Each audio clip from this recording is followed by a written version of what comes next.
Hello accounts people, time to post some invoices and credit notes in Sage.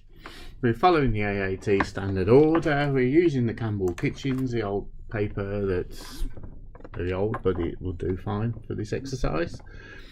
Everything's been set up, we've got to our trial balance, we've checked our trial balance, and now we have essentially a mini daybook.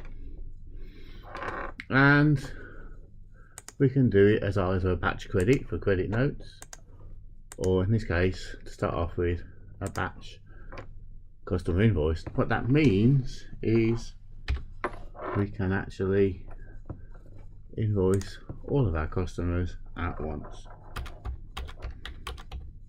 So this date, the date of the invoice, can be changed afterwards, unlike the date of the opening balances. Our ref, well, that'll probably be two. External ref would be a purchase order number from the supplier, and then we've got to decide whether we're in two, well, what have we got? Kitchen furniture or kitchen equipment. That's okay, it was on the right one. Details, we're not going to waste time typing that one in now, and we've got the net. Just watch which way round it goes. It should work out the VAT correctly, and it is a batch. The idea being we can just type a whole load in. We could type 10 or 20 in. If we've got a day book, we've got the totals at the bottom to check it against, and we should hardly need to take our hands off the keyboard. This one is actually for kitchen equipment. Again, we've still got the amount now, the net.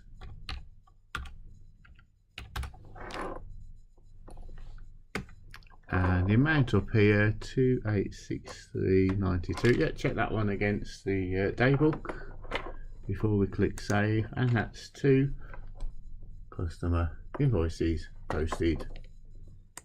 So on the same menu, but just alongside, there's the invoices. We could have done them one by one, bit wasting time. Batch credit. We haven't actually got to worry about this one because it's just fry, and it is similar date. Credit note number, yeah, we've got that one. External reference, we haven't got any other references. It's kitchen furniture, so that's 4,000, that's okay. And again, check the total, make sure it adds up to the same as the day book, and that's done. So that was a little bit easier. But our orders, they all come in similar systems, they all come off day books. However, if you're posting purchase invoices, they come in more varied formats, from annual bills, from utilities, to little handwritten scribbly little things. So we just have to be a bit more careful on this one. We'll go on to batch invoice again though. The first one is from Jackson Builders, and date, of course, much harder to find. Reference, well, that could go in the external reference as well. Now, it isn't goods we're buying off them, it's repairs to buildings. So what we should really have done actually is look this up. And in the modern version of exams, you're given a list to start off with, but any repairs will be in the sort of 7,000 series. We've got motor vehicle repairs, premises expenses, electricity overheads. Those are all wages below that amount. So you can put them in alphabetical order as well, but this one isn't necessarily obvious which way around. Have we found it? Yeah, up and down a bit. This is why you look it up first and write it down on a bit of paper. Repairs, not particularly building, but that'll have to do.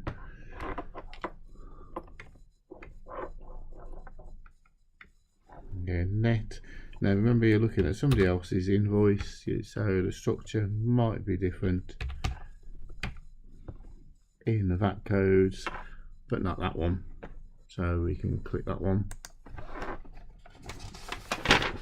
And then what have we got? Oh, we've got another invoice. Actually, we could have done the two together. Never mind. It's Landstone. And the date. So these, if you make an error on them, can all be changed. So 7 is the external. So that's external reference as their reference. Reference would probably be our version of it. It will do either way. Goods for resale, so it's already on 5,000. That's okay. That's, and then just put in the net. If you have a small invoice, so under 100 and 250, including VAT, you may not actually have the breakdown of VAT. You put the total in and then click calculate net, it will do it for you. So just to demonstrate that, that's what it should be. 2149.80. It only really apply to small invoices, but if you put in the full amount, but actually that will now add that to it, but calculate net, there we are, goes back to the right amount for us. And occasionally we do hear of students getting credit notes the long way around, or at least they've got carried away on batches. They haven't realised that they're now dealing with a credit note. But we are, in this case, we have spotted it. Credit note.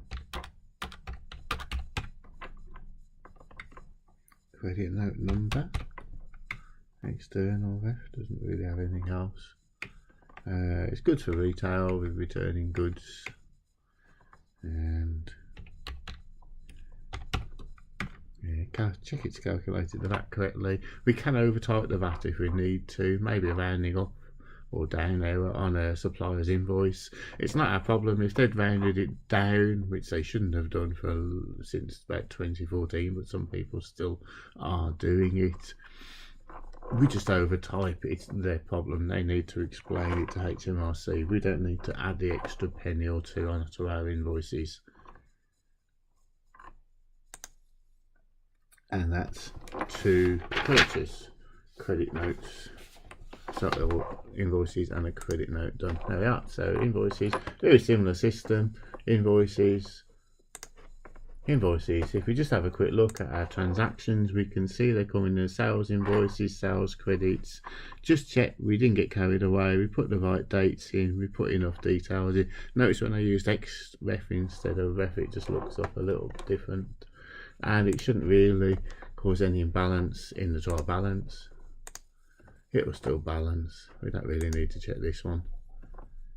No suspense account. We've noticed we've now used goods, so repairs and renewals, and instead of just having a couple of hundred goods, we're up to another £1,500.